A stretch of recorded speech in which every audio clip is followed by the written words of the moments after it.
ক্ষুদ্র থেকে মাঝারি ইদানিং বেশ বড়সড় মিছিল করে নিজেদের অস্তিত্ব জানান দিচ্ছে কার্যক্রম নিষিদ্ধ ঘোষিত আওয়ামী লীগ। প্রশাসনের নাকের ডগায় প্রায় প্রতিদিনই ঝটিকা মিছিলের খবর আসছে। তাহলে কি ধীরে ধীরে প্রকাশ্যে আসছে গণ অভ্যুত্থানে ক্ষমতাচ্যুত রাজনৈতিক দলটি? সামনে কি বড় ধরনের কোনো চমক দেখাবে শেখ হাসিনা?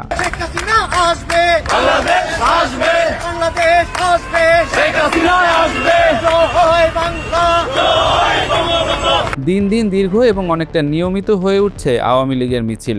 সম্প্রতি চট্টগ্রামে দলটির নেতাকর্মীরা বড় ধরনের মিছিল করেছে বলে বিভিন্ন মাধ্যমে খবর প্রকাশিত হয়েছে।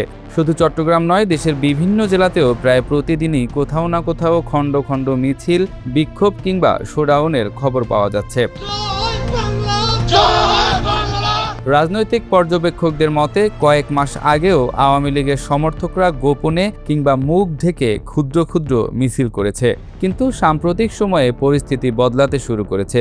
এখন অনেক ক্ষেত্রেই প্রকাশ্যে মুখ না ঢেকেই কর্মসূচি পালন করতে দেখা যাচ্ছে নেতাকর্মীদের। একই সঙ্গে বাড়ছে অংশগ্রহণকারীর সংখ্যাও। সচেতনদের প্রশ্ন, প্রশাসনের নাকের ডগায় এমন কর্মকাণ্ড কিভাবে সম্ভব হচ্ছে?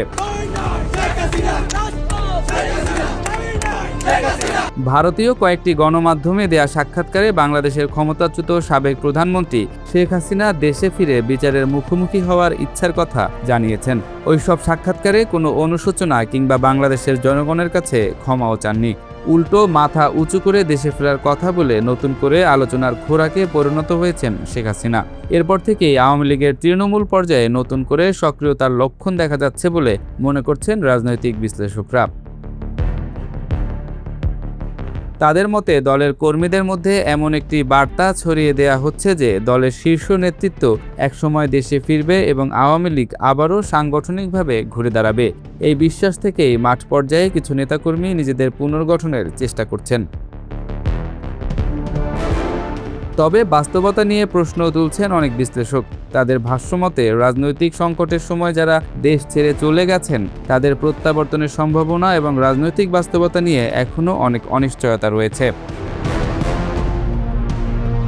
কার্যক্রম নিষিদ্ধ আওয়ামী লীগের হঠাৎ এমন সক্রিয় হওয়ার চেষ্টায় সবচেয়ে বড় প্রশ্নটি উঠছে প্রশাসনের ভূমিকা নিয়ে।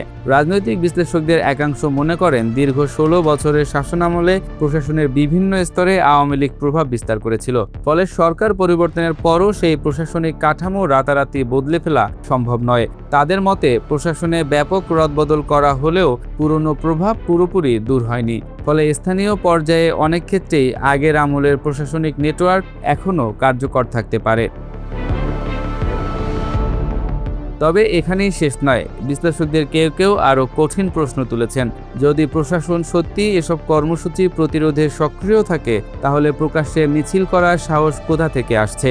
এই প্রশ্ন থেকেই সামাজিক ও রাজনৈতিক মহলে আলোচনা তৈরি হয়েছে।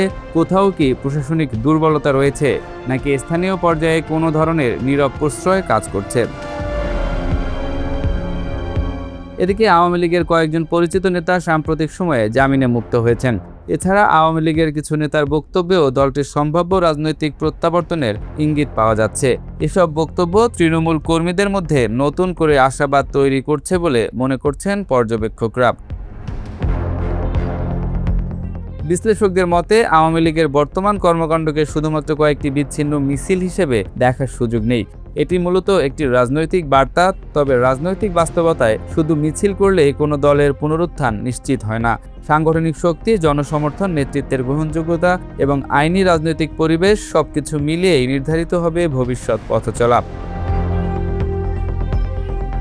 দেশের বিভিন্ন স্থানে আওয়ামী লীগের প্রকাশ্য কর্মসূচি যত বাড়ছে ততই বড় হচ্ছে একটি প্রশ্ন, এটি কি কেবল বিচ্ছিন্ন কিছু নেতাকর্মীর সাহসী উপস্থিতি, নাকি এর পেছনে রয়েছে প্রশাসনিক দুর্বলতা, নীরব সমর্থন কিংবা আরও বড় কোনো রাজনৈতিক সমীকরণ?